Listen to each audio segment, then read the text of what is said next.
Hallo, ich bin die Sabine, 55 Jahre, komme aus Tirol, wohne dort mit meiner Familie, meinen 2 Töchtern, mein Mann betreiben einen Bauernhof.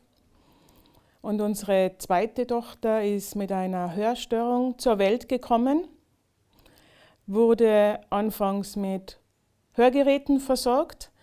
Das hat ganz gut ausgeschaut, aber irgendwie ist sie dann nicht zur Sprache gekommen.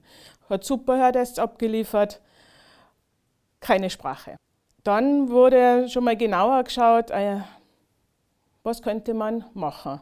Uns wurde angeboten, damit Paula zur Lautsprache kommt, ein Cochlea-Implantat.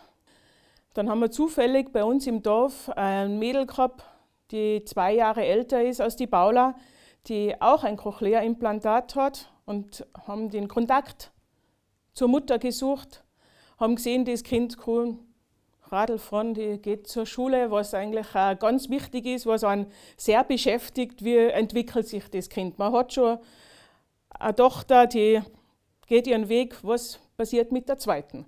Dann hat man da gesehen, das funktioniert eigentlich ganz gut, und haben uns entschieden, die Paula mit einem CI versorgen zu lassen.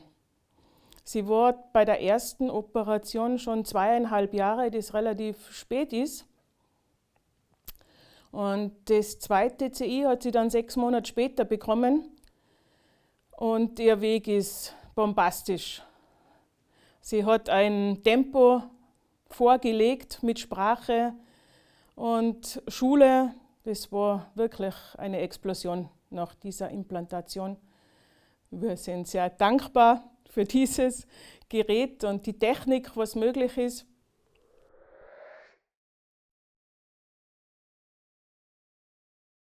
Paula, ihr größtes Hobby ist Tennis.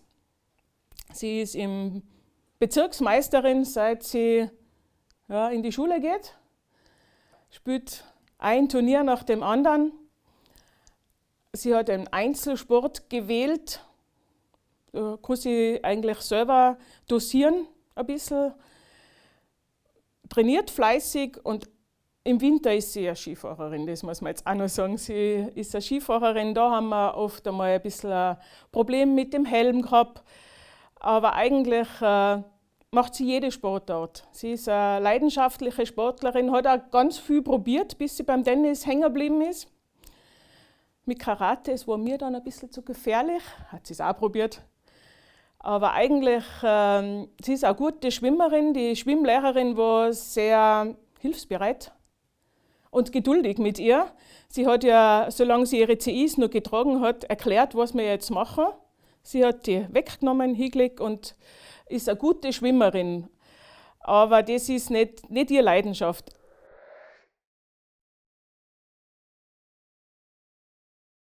Einmal haben wir ein kleines Problem mit dem Thema Skihelm gehabt, das wir mittlerweile ganz gut gelöst haben. Sie trägt einen Helm mit weichen Ohren, den sie super aufklappen kann und auf- und abnehmen. Und ihre Spule bleibt super am Kopf. Das ist jetzt überhaupt kein Thema mehr. Das neueste Thema ist der Moped-Helm. Wir fahren Moped. Da haben wir einen Anbieter gefunden, der ja gefräst hat an der Spule und am Prozessor ein kleines Loch und den Schaumgummi zusammengedrückt.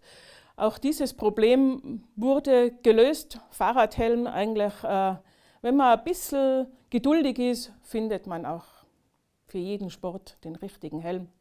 Was ich sagen möchte, ist, dass man eigentlich keine Grenzen hat, auch das Kind sportlich zu fördern, wenn sie das will.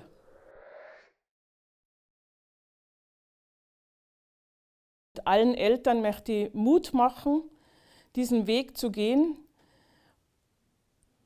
Und auch wenn es zuerst heißt, dies und das werden sie nicht können, vertraut den Kindern, setzt ihnen keine Grenzen. Probiert es und geht durch diesen Weg der Förderung, der Logopädie, und in der Schule ist es nicht immer einfach. Es schaut dann, irgendwann ist das Kind so groß, die Paula ist jetzt 15, geht in eine höhere Schule, möchte eine Matura machen.